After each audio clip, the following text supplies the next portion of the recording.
Praise the Lord. இந்த அருமையான அதிகாலை நேரத்துக்காக கர்த்தரை துதிக்கிறேன். அதிகாலையில் இயேசு கடல் அருகே வந்தார். அங்கே பேதுருவும் சீஷர்களும் மீன் பிடித்து கொண்டிருந்தார். பிள்ளைகளை புசிக்கிறதற்கு ஏதாகிலும் உங்களிடத்தில் இருக்கிறதா என்று இயேசு கேட்டார். ஐயோ ஐயரே, ஒன்றும் அகப்படவில்லை, இரவெல்லாம் பிரயாசப்பட்டோம், ஒன்றும் அகப்படவில்லை என்றார்கள். ஏன் நம்முடைய வாழ்விலும் கூட எவ்வளவோ பிரயாசப்பட்டோம், நம்முடைய தேவைகளை பூர்த்தி செய்யப்பட முடியாத சூழ்நிலைகள் உண்டாகியிருக்கலாம். கலங்கி போக வேண்டாம். நம்முடைய தேவன் ஆலோசனை கர்த்தர். அவருக்கு ஒரு பெயர் ஆலோசனை கர்த்தர். அவர் ஆலோசனையில் ஆச்சரியமானவர், செயலில் மகத்துவமானவர். பிள்ளைகளை படகின் வலது பக்கமாய் வலையை போடுங்கள் என்று சொன்னார். உடனடியாக படகின் வலது பக்கமாய் வலையை போட்டார்கள். வலை கிழிந்து போகத்தக்கதாக மீன்கள் கிடைத்தது. பெரிய ஆசீர்வாதம் உண்டானது. அதிகாலையில் எழும்பி தேவ சமூகத்தில் காத்திருந்து ஜெபிக்கும் போது ஆண்டவர் நமக்கு ஆலோசனை கொடுக்கிற தேவனாய் இருக்கிறார். நம்முடைய பிரச்சனைகளை ஜெயிக்கும்படி, நம்முடைய குறைவை நிறைவாக்கும்படி, நம்முடைய சாபத்தை ஆசீர்வாதமாக்கும்படி கர்த்தர் நமக்கு ஆலோசனை கொடுக்கிறார். அவர் ஆலோசனைகளை கேட்டு அதன்படி செய்யும் போது நிறைவான பலன் நமக்கு கிடைக்கிறது என்று பார்க்கிறோம். ரோமருக்கு எழுதப்பட்டதான நிருபம் 7ஆம் அதிகாரம் 24வது வசனம். நிர்பந்தமான மனுஷன் நான், இந்த மரண சரீரத்தினின்று யார் என்னை விடுதலையாக்குவார்? நான் விரும்புகிறதை செய்யாமல் விரும்பாததையே செய்கிறேன். அது நான் அல்ல, எனக்குள் வாசமாயிருக்கிற பாவமே என்று சொல்லப்பட்டிருக்கிறது. ஆகவே நான் ஒரு நிர்பந்தமான மனுஷன். இந்த மரண சரீரம், இன்றைக்கு நான் வாழ்ந்து கொண்டிருக்கிற இந்த சரீரம் மரண சரீரம். எப்போது என்னுடைய மரணம் நேரிடும் என்று எனக்கு தெரியாது. இந்த மரண சரீரத்தை நின்று யார் என்னை விடுதலையாக்குவார் என்று பவுல் கேட்கிறத நாம் பார்க்கிறோம்.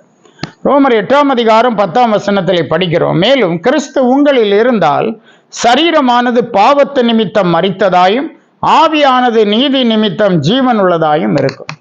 கிறிஸ்து உங்களுடைய இருதயத்தில் இருப்பாரேயானால், கர்த்தராகிய இயேசு கிறிஸ்து உங்களிடத்தில் இருப்பாரேயானால் சரீரமானது பாவத்து நிமித்தம் மரித்ததாயிருக்கும், ஆவியானது நீதியின் நிமித்தம் உயிர்க்கப்பட்ட ஜீவன் உள்ளதாக இருக்கும்.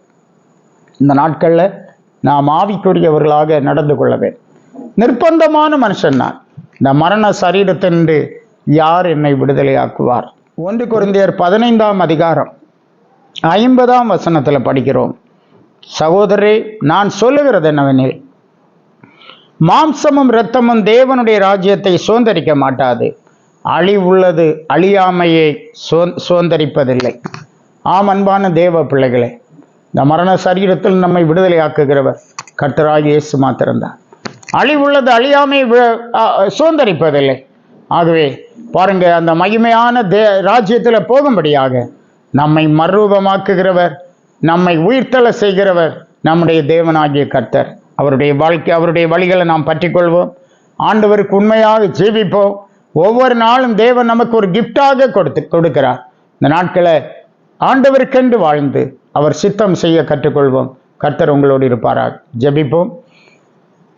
நன்மையான சகல காரியங்களாலும், ஆசீர்வாதமான சகல காரியங்களாலும் எங்களை நிரப்பி வழிநடத்துகிற எங்கள் நல்ல ஆண்டவரே, உம்மை நாங்கள் துதிக்கிறோம், ஸ்தோத்திரிக்கிறோம்.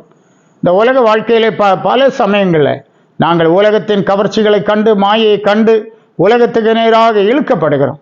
ஆகவே பக்தன் நிர்பந்தமான மனுஷன் நான் என்று சொல்லுகிறான். இந்த மரண சரீரத்திலிருந்து யார் என்னை விடுவிப்பார் என்று கேட்கிறான். நீர் ஒருவரே ஆண்டவரே, ஸ்தோத்திரம் ஆண்டவரே. அழியாமே எங்களுக்கு தருகிற தேவன். இது அழிவுள்ளது ஆண்டவரே, இது மரண சரீரம் ஆண்டவரே.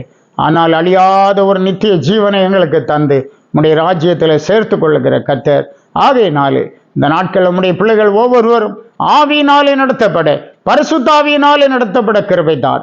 நான் உனக்கு போதித்து நீ நடக்க வேண்டிய வழியை உனக்கு காட்டுவேன், உன்மேல் என் கண்ணை வைத்து உனக்கு ஆலோசனை சொல்லுவேன் என்று சொல்லி இருக்கிறேன்.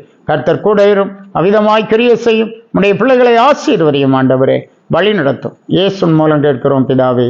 ஆமென், ஆமென். God bless you.